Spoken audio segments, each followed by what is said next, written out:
Hey guys, welcome back to Click Academics. In today's video, I'm going to be teaching you guys how to solve a challenging exponential problem. So right here, we have the problem 5 to the power of x plus 2 minus 25 times 5 to the power of x equals 0. And our first step is to shorten this equation down a bit. As you can see, we have two 5 to the power of x's here. And 5 to the power of x plus 2, we could rewrite this to 5 to the power of x times 5 to the power of 2. And let's just write minus 25 times 5 to the power of x equals 0. All right, so we know that 5 squared, that's 25. And we have to multiply this with 5 to the power of x. Well, because there's two 5 to the power of x's here, why don't we just set 5 to the power of x equal to the variable y? We're doing this because it's going to be much easier to solve this exponential equation.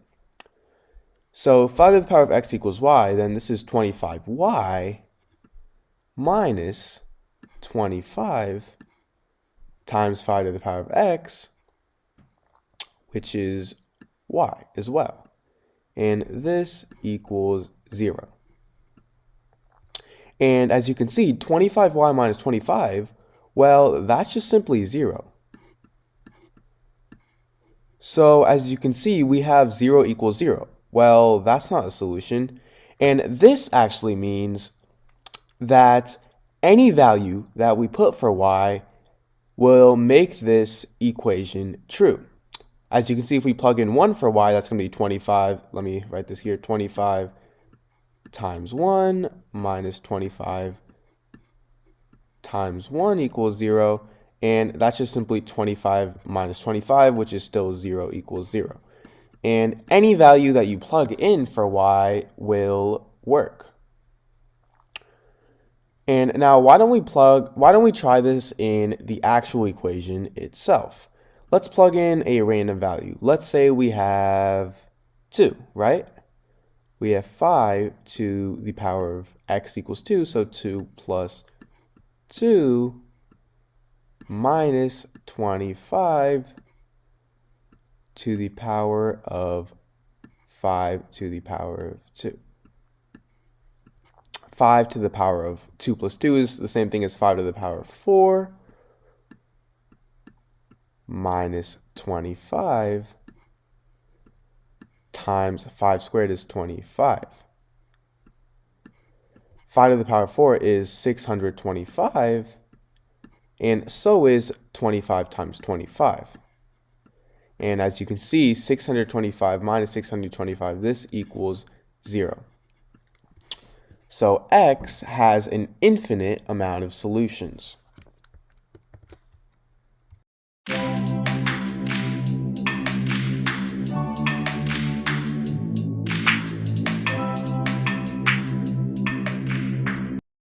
Guys, welcome back to Click Academics.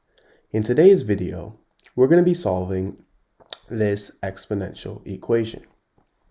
So we have the square root of x plus 1 equals x minus 1.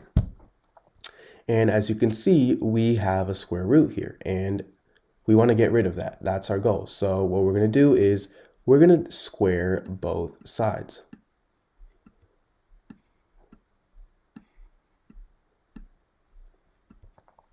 Now, the square root and the power of 2, these two cancel. So this side will be left with x plus 1. And this is equal to x minus 1 squared, which is x squared minus 2x plus 1. Now, we're going to subtract x plus 1 on both sides. So if we subtract x plus 1 on both sides, it's actually in parentheses, so this is we get 0, because these two cancel out, equals x squared. Negative 2x minus x is negative 3x. And 1 minus 1 is simply 0. So now we have 0 equals x squared minus 3x plus 0. So now what we're going to do is we're going to factor out x from this. So we're going to factor out x, which would leave us with x squared divided by x is x, and negative 3x divided by x is simply negative 3. So we have x times x minus 3, and this is still equal to 0. Now this would actually turn into two equations. This would turn into x equals 0, and x minus 3 equals 0.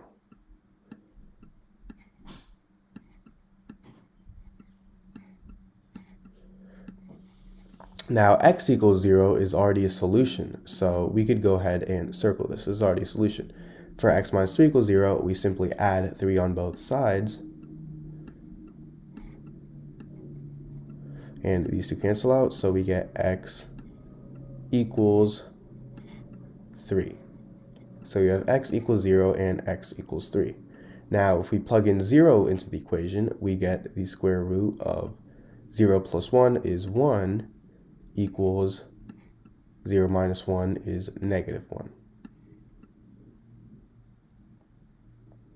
Now, the square root of 1 is actually 1 or negative 1. I know most people think that it's just 1, but it's actually 1 or negative 1, or 1 and negative 1. So this is right. This is a solution. Now let's plug in 3. We have the square root of 3 plus 1 is 4 equals 3 minus 1 is 2.